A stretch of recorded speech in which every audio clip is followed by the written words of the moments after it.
Okay, I'm going to show you a neat trick today that we're going to use to slow down footage without it looking choppy. Now, there's a lot of newer technology out there than what I have at my disposal. For example, a lot of higher-end cameras nowadays shoot at 60 frames per second. And obviously, if you think about that logically, that's going to make it easier to slow down your video and have it look good. If you shoot at 60 frames per second, but then are showing the video at 30 frames per second, you have more frames to work with. You're only showing every other frame, so you could slow it down to half speed and still be showing original frames for all of those 30 frames a second. If I'm showing 30 frames a second, shot at 30 frames a second, but I slow it down to half speed, what I'm actually seeing is the frame is staying on there for twice as long. I think that's how it works.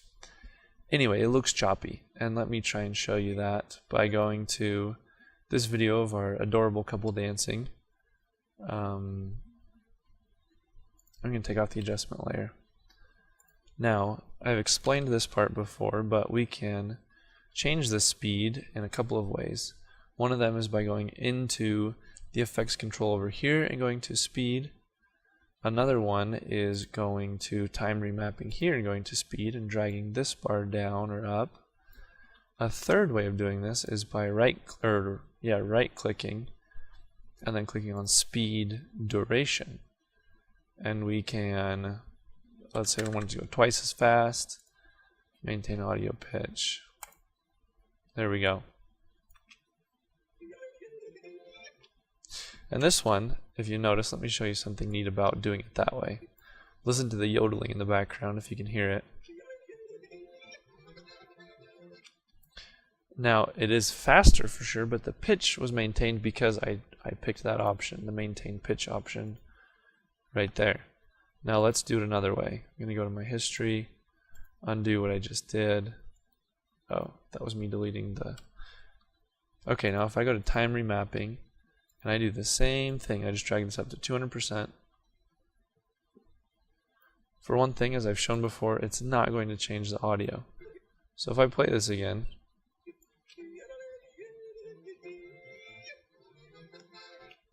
we have a problem that the audio is still going after the video is finished. I mean, maybe that's what you want. It all depends on what you're looking for, but I'm going to unlink these and then use the rate stretch tool to shrink this down. Now the rate stretch tool is different than just dragging it in with this tool right here, because I'm not losing anything. I still have, it'll still go to the very end. But listen to what happens. I get kind of this chipmunky sound because it didn't maintain pitch. So I'm going to say that the best way to do this would be to change the speed duration. Now, if I'm making it slower, let's say I want to slow it down so it's a nice slow dance, I have the same issue, except this time the audio runs out first.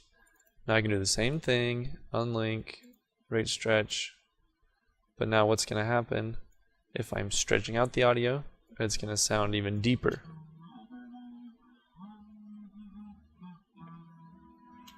Which isn't really the effect I want. So, I'm going to do the same thing, right click, speed duration, go to, let's say 50%. Oh, whoops, I forgot to do maintain audio. Maybe let's do 60%. Maintain audio pitch. And then what do we have?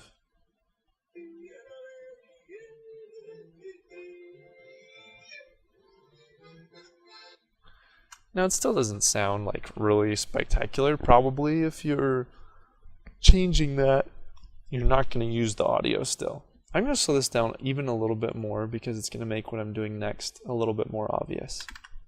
I'll slow it down to like 40%. Now I want you to look, I'm going to make this full screen.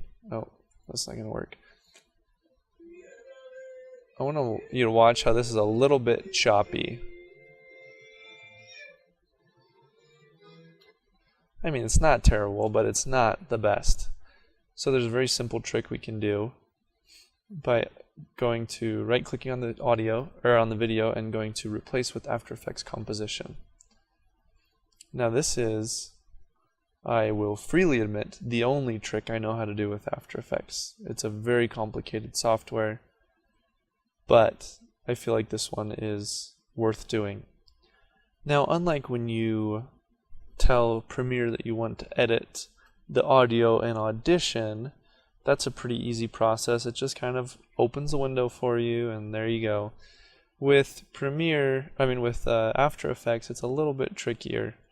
You have to either select a project that's already there or make a new one. I'm just going to use this one that's already, oh no, I can't do that. So what we're going to do is just make a new project where, in the same folder with the rest of our stuff. So I'm going to call it Practice and go ahead and save.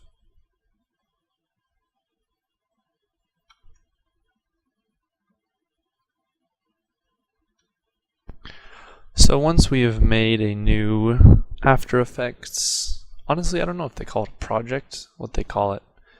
Anyway, we've made a new After Effects thing. We've got it here, and it will put our video into what is called a composition. If we look at project here, we can see our video, and we can see test project, our composition right here. So, After Effects takes a lot longer to render a video. You'll notice it doesn't usually play in real time. You can use the same spacebar key to play the video, but if you hit the 0 key on the numeric keypad, it will render the video. You can see this little bar kind of going across as it's rendering. And it will tell you, usually up in this corner, that it's rendering. I'm not seeing it right now.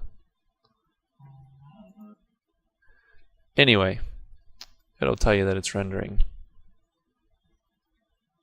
So the effect that we're going to use in After Effects is called frame blending. And you can see it right here on down in the composition. So if we turn this on once, it's kind of this jagged line. If we turn it on twice, it's a more clear line. This is the high quality frame blending. Now we also have to turn on the overall frame blending effect by clicking right here. Now we can Control S, save this, and it will be saved in our After Effects project. You can see when we edited audio, it got exported to Adobe Audition and came back as green. When we edit video in After Effects, it comes back as red. At least that's what my preset is. So let's take a look at that now and see how it looks.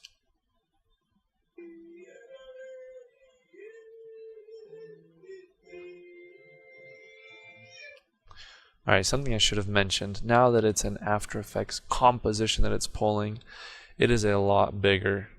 And my computer just does not have the strength to render it in real time. So what I'm going to do is change the workspace. Right here at the top, hit Control M and just export that one little clip right there. I'm just going to save it to the desktop so it's easy to find.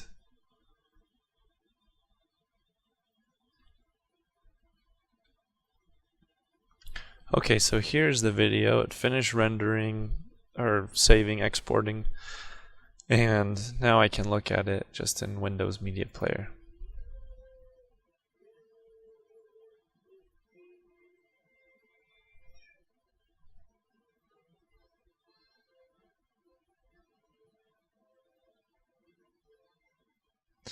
Anyway, I'm not sure how much you can tell the difference, but there definitely is a difference in the quality of the slow motion using the frame blending in Adobe After Effects. Try it for yourself and you'll be able to tell more the difference that's going on there. And on this, as well as a lot of other videos, I want to show you one other source that would be of a lot of help to you. So this is on the Google Drive inside the audio and video graphics tab of the Linux folder. So we're inside the Linux folder, audio video graphics, and there are a lot of documents that I've made in here that should be useful. Using the Sony HD Handycam, time-lapse project, keys to DSLR cinematography, and where's the one that I'm looking for? Video editing research has a lot of really useful resources in it. So if you open that, you will see that I have put a lot of notes and a lot of different links to videos. Now there's a lot of really good ones out there. Adobe TV has a lot of useful things about using their software. YouTube, a lot of times I've just Googled something if I've had a question about how to do something. Video to Brain is a really good one. Not all of them are free, but the ones that they do have that are free are really good. There's also one called lynda.com. I'm not sure if I have any Lynda ones on here. Yeah, here's one by Lynda right here. Oh, I guess it's on YouTube, but it's done by Lynda. Lynda.com is really good, but it's also not free, but sometimes they'll show you like part of one for free.